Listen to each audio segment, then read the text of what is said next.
From contract to passion, a love story born in shadows. The majestic bells of New York rang out for a wedding that everyone whispered about, a marriage of convenience, nothing more. At the altar stood Raphael Montclair, heir to a powerful empire, a man with cold eyes and an iron voice. His heart had long been encased in ice, untouched by love, and today was just another business deal. Walking down the aisle toward him was Eliana Duval. Beneath the delicate veil was a young woman with a proud stance and quiet determination.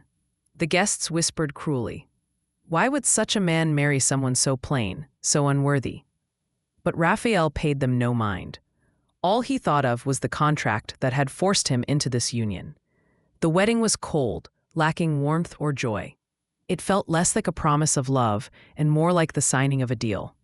Weeks passed, in the grand but lifeless Montclair mansion. Eliana became a quiet flame. She didn't complain, she didn't break down.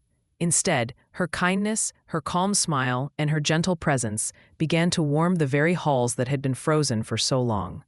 Raphael noticed the way she treated the staff with respect, the way she laughed with children in the garden, the way her presence filled the house with light. Slowly, his icy walls began to crack. One stormy night, Raphael returned home, soaked and weary. He found Eliana in the garden, standing barefoot in the rain, her face lifted to the sky as if she were drinking in the freedom she lacked. He approached, wrapped his jacket around her shoulders, and his hand lingered against her cheek.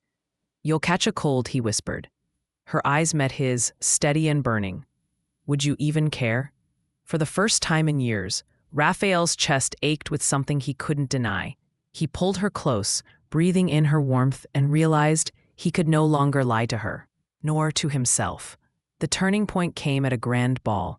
His former lover, Vivienne, tried to humiliate Eliana, reaching for her veil with mocking words, "Let's show the world her real face."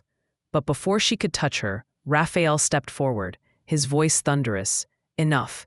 No one will dare insult my wife." With his own hands, he lifted Eliana's veil. The crowd gasped. Beneath wasn't the plain girl they had imagined, but a breathtaking beauty. Yet Raphael's gaze wasn't on her face alone. He saw her soul, strong, passionate, radiant. Then, before everyone, he kissed her. Not as a duty, not as part of a contract, but as a man consumed by love. From that night on, their marriage was no longer cold or empty. It burned with passion and tenderness. Raphael cherished her laughter, her quiet strength, and the way she filled every corner of his life with warmth. Sometimes, in the stillness of night, he would hold her close and whisper, "Eliana, you've broken down my walls. You are my heart, my soul, my destiny." And she would smile, her eyes shining with tears, and reply, "And you, Raphael, you are my only love." What began as a cold contract became a story of passion, devotion, and a love strong enough to conquer everything.